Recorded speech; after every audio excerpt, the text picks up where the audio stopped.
If you don't believe that I sell rum, look at my hat. I'm Chris Lovett. I'm the Midwest Market Manager for Ten To One Rum. Mark Farrell's backstory is the easiest place to start. So at 16, Mark went to MIT, moved on to graduate from Harvard, and then was most recently the youngest VP in Starbucks history. In that tenure, he was going out and realizing that while everybody else had their options in bourbons and ryes, he was kind of left on the side as a rum drinker, not really having a lot of choices there. Decided to leave Starbucks and the corporate world and set on his own adventure to be an entrepreneur and really trying to change the narrative on the way that people talk about rum, think about rum, and taste rum. We started with no sugar, no color, no flavoring, additives whatsoever. Everything that is in that bottle is pure rum from the Caribbean and is aged in the country that it came from. So 10 to 1 in a nutshell is really just embracing that culture in the Caribbean and exposing people to what rum is. A whole part of their cultural movement is just always in that art of celebration, is recognizing the little moments and taking those things in.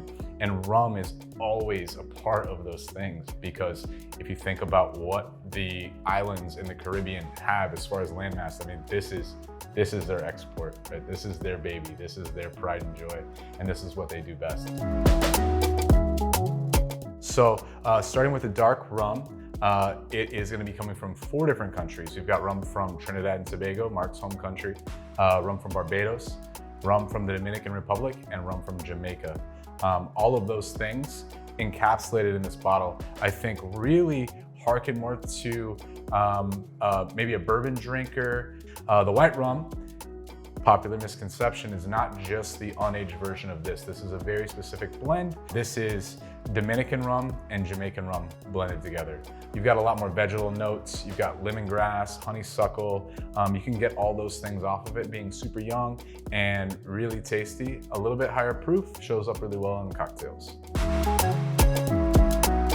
I think a lot of people have this misconception that rum has to be always in some kind of sugary tea drink. It's not necessarily the truth. I can give you 10 cocktails right now that are actually as good, if not better, with rum. I know there's some bias here, but we get started at the top, and it's probably gonna blow your mind if you start thinking about utilizing rum in a way that is not just a typical rum drink. So old fashioned, beautiful, with the dark rum, bourbon barrel notes.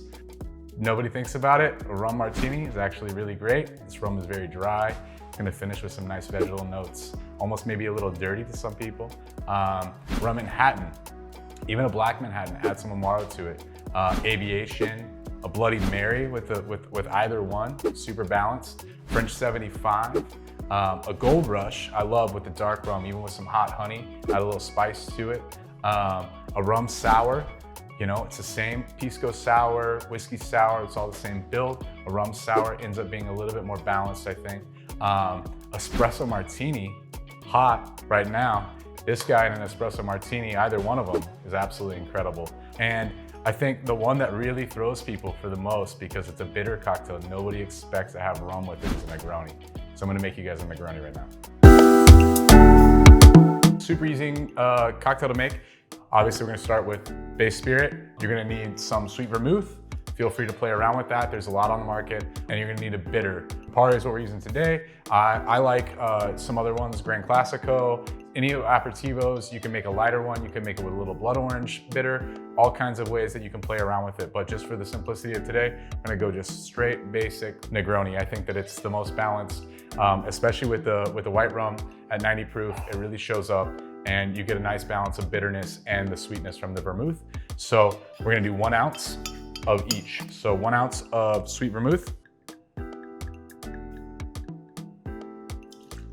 We're gonna do 1 ounce of Campari. We're gonna do 1 ounce of 10 to 1 white rum.